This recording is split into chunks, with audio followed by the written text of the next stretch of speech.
Welcome to the Project Censored Show on Pacifica Radio. I'm Mickey Huff with Eleanor Goldfield. Today, in the first segment, we are rejoined by media scholar Nolan Higdon.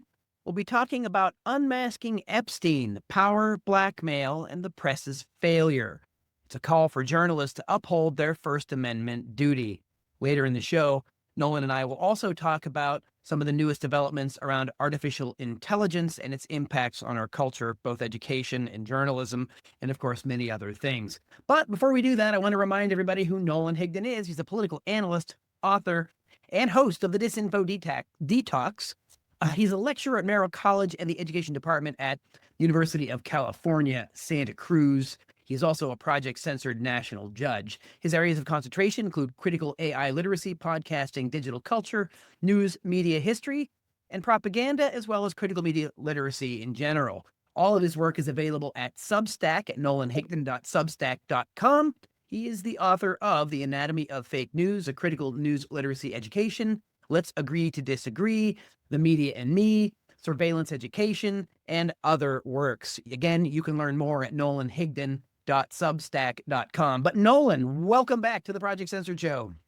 Mickey, thank you so much for having me. Pleasure to talk to you, and big ol' hello to the Project Censored universe. Absolutely, Nolan. It's been a minute since we've had you, and so many things have happened, of course, and as they continue to happen at breakneck speed, moving fast and breaking things.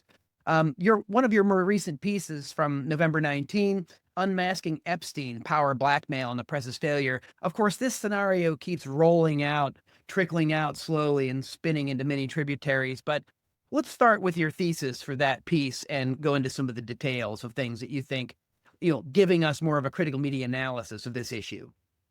Yeah, and to kind of contextualize my thesis, I think it's important to remind folks that Jeffrey Epstein was this sort of, when he was alive, was this shadowy kind of figure really up until about 2008, 2009. Well, he still remains a shadowy figure, but really shadowy up until that point. And he was kind of a part of this club of wealthy, powerful people, whether it be royalty or politicians or economic wealth.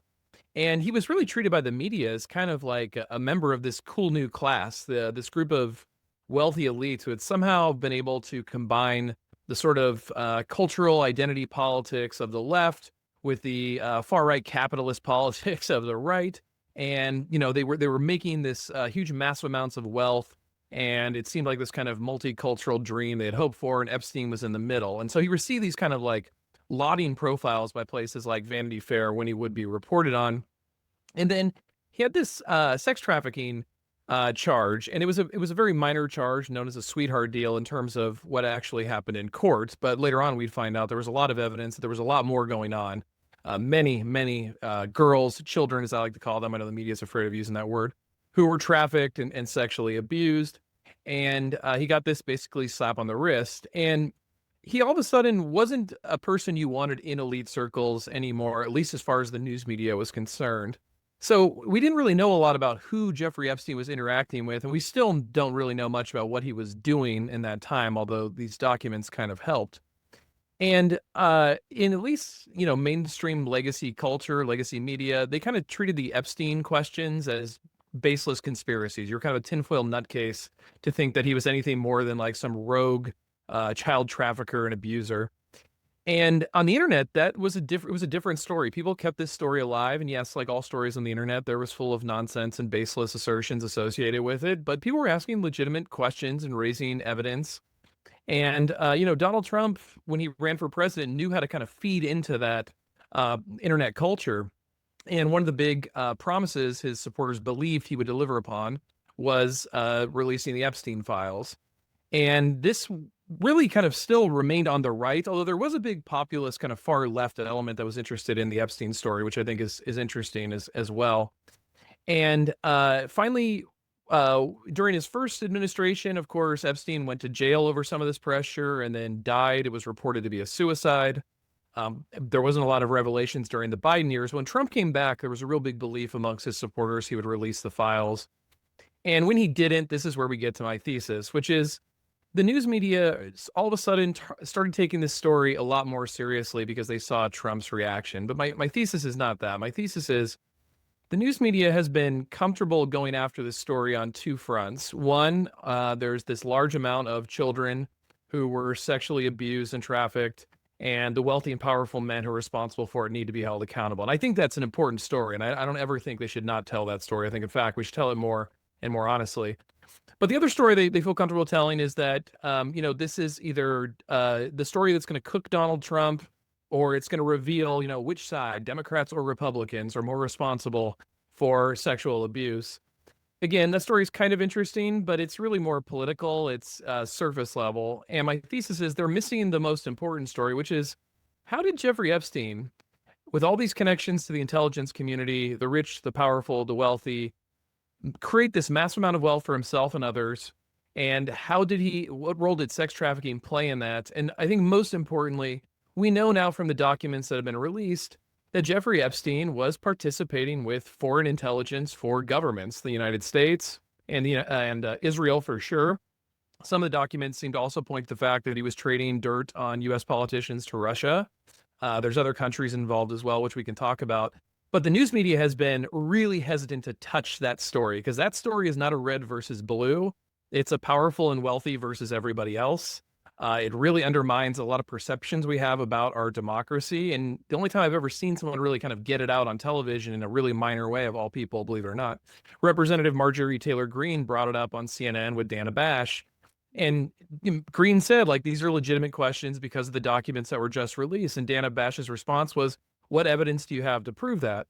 If Dana Bash had been alive 6 seconds earlier, she would have heard Marjorie Taylor Greene say the emails and documents, which I too have reviewed, and Dropsite News has reviewed, and a bunch of other places as well. So that's kind of my thesis: is the news media is playing this up as they're, really taking this story seriously and sticking it to the powerful, but they're only looking in narrow spaces, and I think purposely missing the larger story here. Well, Nolan Higdon, I agree with that assessment. And there's a lot of premediation going on with the Epstein story that's been happening for 15 years. It's the story that, like, always promises to deliver and never comes through and disappears and cycles back. And then it's rinse and repeat, right? And it's dragged into its vortex, red and blue, as you say.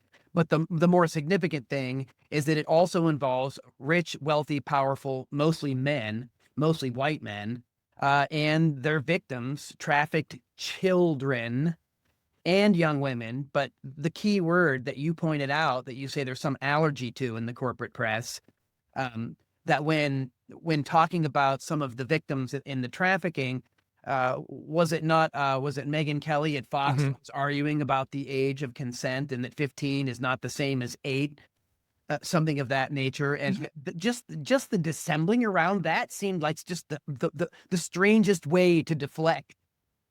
Yeah, there's, there's so much of this story to unpack and specify. The age of the children is not, and I don't know why Megyn Kelly took so much time to do this. And she was simultaneously saying, I'm not trying to justify what he did. I'm trying to explain what people think. And her explanation was even illogical. She said that, I'm just saying that he was more into the barely legal type, not the young girls. And I'm like, but barely legal means over 18. That wouldn't be young girls. And the women he's accused of sexually trafficking, assaulting, were well under the age of 18, i.e. making them children. So I don't understand this kind of like tying ourselves in knots to find any like explanation for this. How about propaganda? Yeah. I don't know, that word streams to the fore so often, but yet it seems to be lacking in the analysis, right? That this is a perfect example of the corporate media being an extension of an administration, essentially ideologically, that's basically censorship by proxy, by pushing propaganda to obfuscate and equivocate about clear language and the law.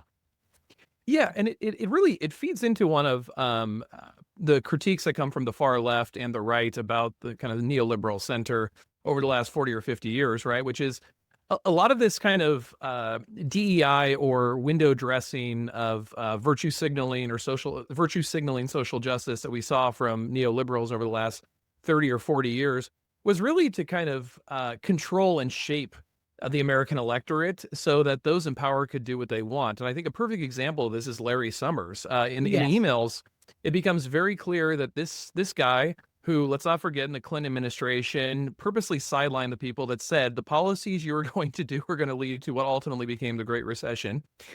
He also worked for the Obama administration, and he was rewarded for this by getting a job as president of Harvard. where he, looked down upon people like Cornel West because they dared to take part in a rap album. And he said that would kill the integrity of Harvard University. And of course, Cornel West was a critic of the very neoliberal project that Summers had helped for. And Summers, went on in the subsequent decades to be part of this elite class that gave these like corporate DEI trainings on how people need to act and how you need to speak. And you just need to listen to the elites. All you people on the internet who are judging what we're doing, you just don't understand. We'll tell you what the culture is. And Catherine Liu has written a lot about this, about how Yes. elites have a different set of standards for the poor and working people that they don't hold themselves to because they think they're so virtuous. Well, in the emails, we find out Larry Summers, I mean, this guy, and this is his words, used Jeffrey Epstein as a wingman. And this is years after Epstein had been found guilty of the sex crimes. A wingman so he could maintain sexual relations with a woman he called his mentee, which is presumably a grad student at Harvard. And he even notes in the emails that this student wasn't really into him, but she has to pretend or continue to engage with him if she wants to further her career. So these are things Larry Summers admitting. Yeah, he was actually asking her about how to bed her or some language. Ridiculous and he's also language. suggesting that women have weaker IQs than men and all these kinds of things, the exact sort of stuff that like neoliberals would make a caricature of working people saying or doing as they run this kind of project. So behind the curtain, we really see that they are in a lot of ways acting like the very people they claim that working and poor people are. And they claim working and poor people need more accountability and oversight by those experts. But those experts are promulgating the same problems they claim to be solving. Well, Nolan, this is class power in action, right? I mean, it's top bottom, not left right. Right. And again, it's in full transparency. And to be fair, Noam Chomsky has found himself increasingly embroiled in the Epstein files when he brushed it off initially years ago. It now is looking like there's even more connections and a longer standing relationship around finances. That's rather peculiar in many ways because of the lack of that transparency around it, given there was a piece recently, Branko Marcetic at Jacobin talking about Epstein was a war hawk. New revelations show that Epstein's interests extended far beyond money and sex with underage children.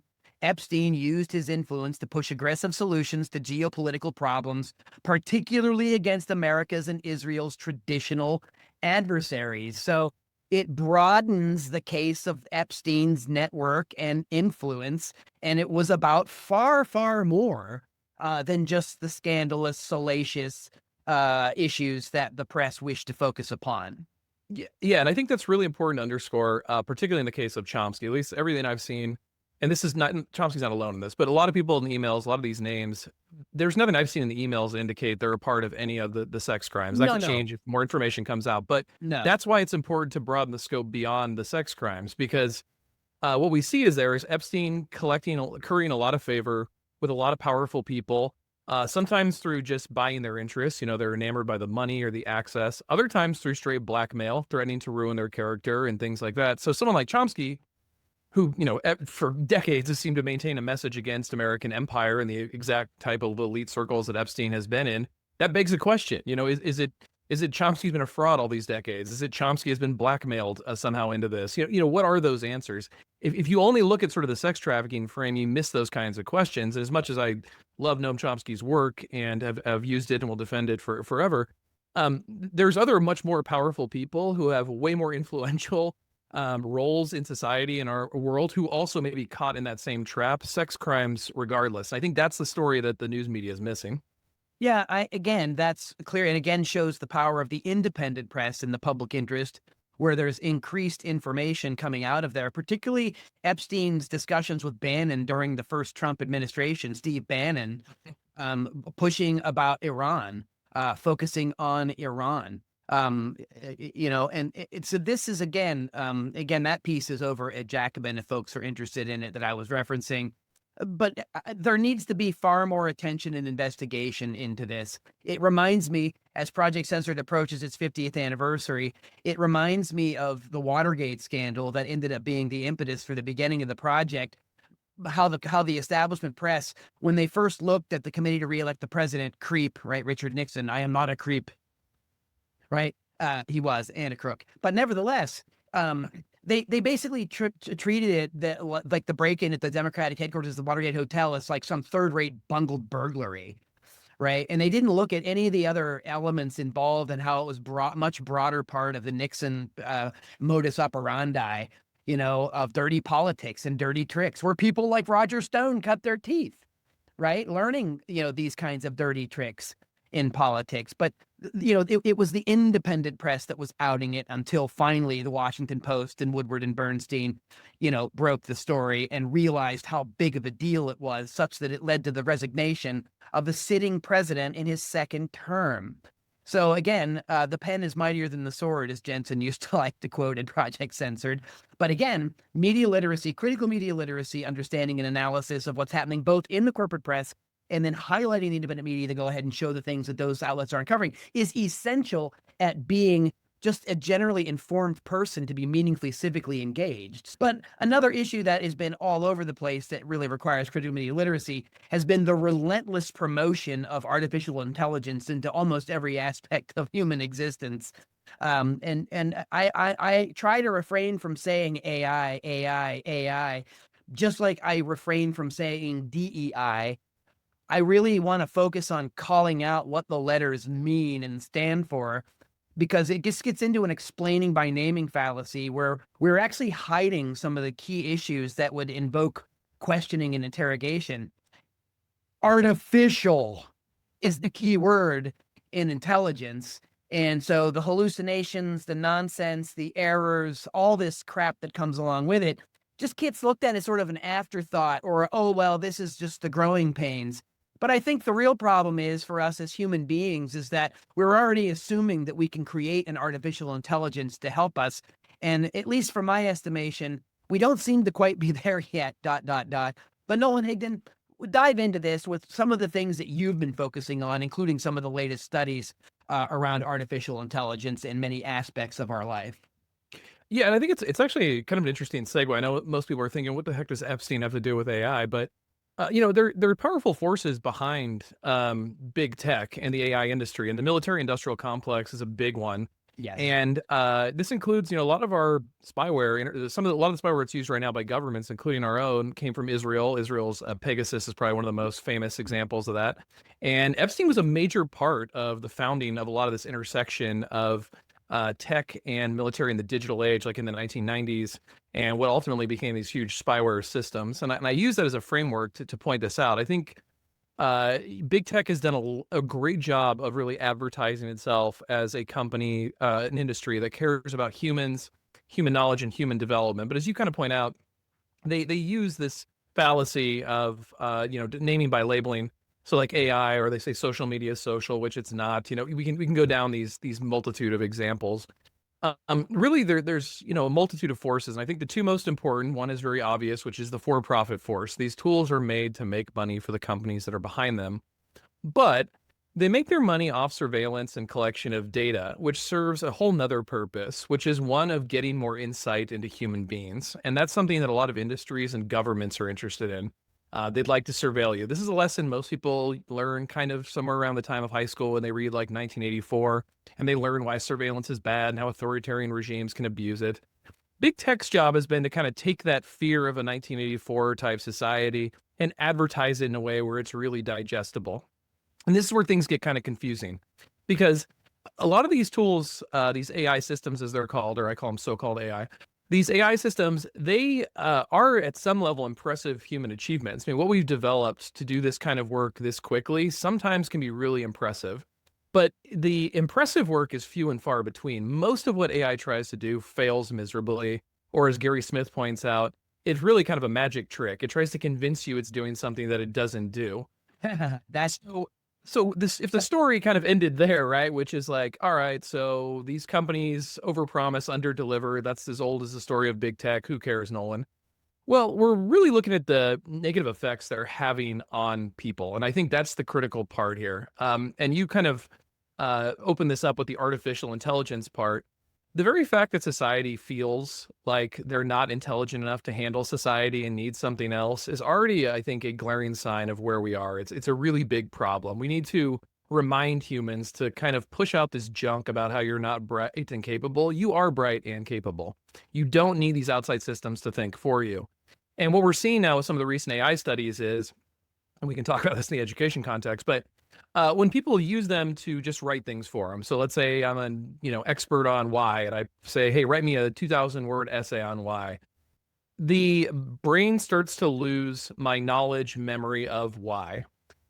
If as compared to if I wrote out the essay myself, I would have much more knowledge. Now, And also by hand, all the studies on that show that the writing down, the repeating, the hand motions does a different connection with the brain than even typing. But go ahead. Exactly. No, good point. And then there's this middle group that have been able to defend the in between, but the study is starting to come after them. And these are people who write, say, like a very rough kind of essay, and they have ChatGPT polish it, and then they publish it or submit it. The studies show that those people do have a better memory of the content than the first group who only use all AI. But over time, they're seeing more brain decay. They're losing their ability to recall knowledge, even things they've wrote and things they've argued.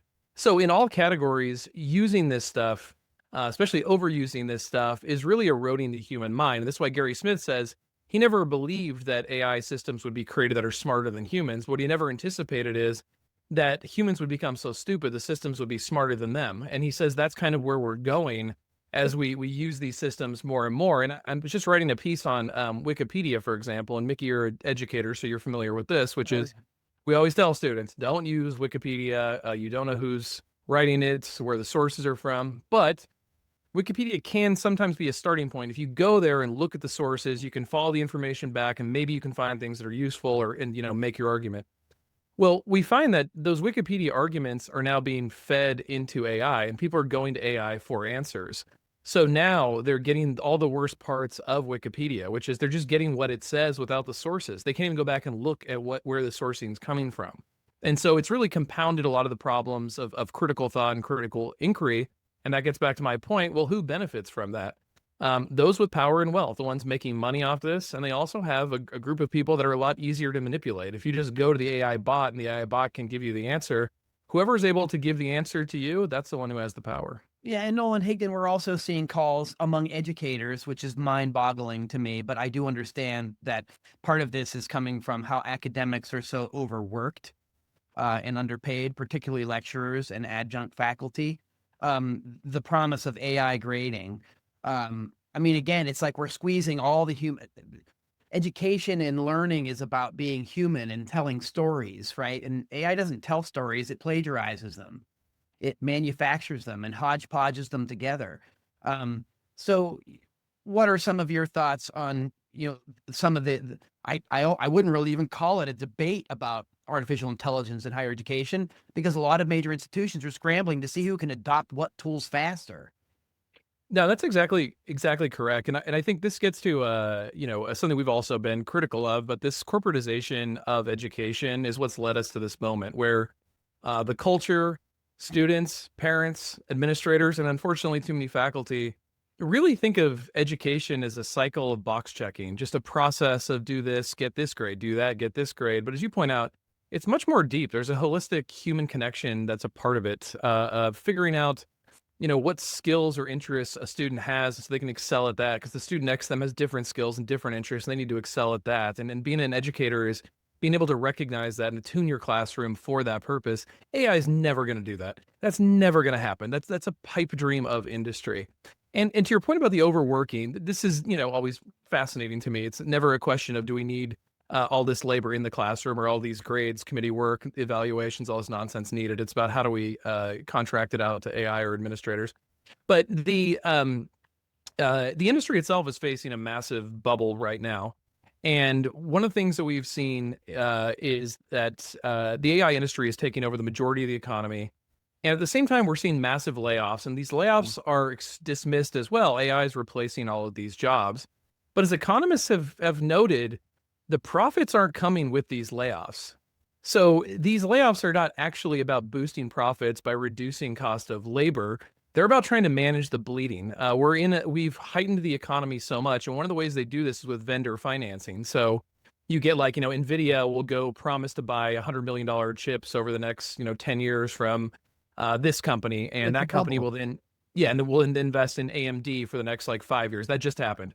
And Yeah. so you have a 10-year projection of wealth that people invest in on today, but nobody's getting actual profit. You can't build an economy in a capitalist society if you don't have that profit. And that's why even people like Peter Thiel, have been cheerleaders for this stuff. He pulled out of a lot of his NVIDIA investments in the third quarter, shocking a lot of investors. So we're starting to see that just like, 2000, the dot-com bubble, this is a bubble. It's all based on speculation. Tech is not going to solve our problems. We as humans have to, and we have the capability to do so. Indeed. And Peter Thiel of Palantir, the military industrial surveillance complex. And you just spoke recently with a mutual friend, colleague of ours, Peter Byrne, right, who has been doing the military AI watch with us at Project Censored this year, coming up on the completion of a 10-part series at projectcensored.org. And this brings us back down. This brings us back round into not just the professional managerial class, but big tech, military, history of DARPA, all these kind of groups, and then Epstein kind of in the midst of those networks, right? So it's again, it's interesting that it's like these are all seen as like slivers or sidebars, but when you come back, it's all part of some of the same issue about power, control, militarism, imperialism. If we could, just even in the last couple minutes here that we have left, maybe you can say a little bit about some of how the conversation you just had with Peter Byrne is another element of AI driving age-old systems of oppression. Yeah, I want to point, two contextual parts of that. Just one real quick that I know, like this kind of big group or big club, as George Carlin called it, sounds, somewhat insane, but it is well documented. And I think that's critically important. But the types of folks who do document this stuff and talk about it, they don't get invited into mainstream media discourse. You mean like they're Peter sidelined. Exactly. Yeah. Peter Byrne will probably never get invited on CNN to talk about this. No offense, Peter. Yeah. In that context. The second thing I'll say is you have to realize how ideologically driven these people are. They really do believe in capitalism, and what is good for the market is good for the people. And so when they look at a way to make war what they think is more efficient, meaning they can, kill more people by saving more of their own lives or more of their the enemy's resources that they can then take or whatever it may be, when they have people who are bringing up other issues with it, that, oh, this is not perfect, it's going to cause other complications, those are all people who are going to hurt the market. They're seen as ideological like enemies. And so there's not a lot of discourse. And I know we think of like higher education as elite circles where people get to share ideas and debate, but that's gone. That's decades old. That happens occasionally in a social science like division office that's probably about to be on the chopping block to be replaced with some new STEM field. That's kind of where higher ed is at in that. And so these conversations these folks have, they really think they are doing good. What's good for the market is good for the world. And you saw this with Sam Altman recently. He said he thinks AI will probably destroy humanity, but there'll be a couple of good companies it produces along the way. And I think that about sums up kind of the ideology of the folks who are in control. And so I think you got to be able to walk and chew gum at the same time. You can note the impressive human achievement of AI, but you got to tell everybody in positions of power to put the brakes on. We don't want this integrated everywhere until we truly understand it. And we've been able to do analysis if the negatives outweigh the positives or vice versa. Yeah, and of course we had that, ending that on Curtis Yarvin and the dark Enlightenment technocracy that they see as a new utopia, which is a dystopia for most of the rest of the people on the planet. And which Joe Rogan, by the way, is now championing on his podcast, that he's welcoming the post-human environment when these machines are going to run the world. Just absolutely insane. I mean, it's just absolutely insane. And so if you're listening to him, I always defend everybody's ability to free speech, but I always defend everybody's ability to turn things off. Like, please read a book or beat your head against the wall. It'll be better for you. Well, I will be with you resisting our new dark overlords. Seth, Nolan Higdon, it's always a pleasure to sit down and talk to you and help us unpack so many things that are going on around us. Nolan Higdon's a political analyst, author, host of the Disinfo Detox podcast. He's a lecturer at Merrill College in the Education Department at the University of California, Santa Cruz, Project Censored national judge, author of many books, including The Anatomy of Fake News, Let's Agree to Disagree, and Surveillance Education with Allison Butler, Navigating the Conspicuous Absence of Privacy in Schools. Nolan Higdon, thank you so much for joining us on the Project Censored Show today. Thank you, Mickey. Thank you, Project Censored Universe. Hope to see you next time.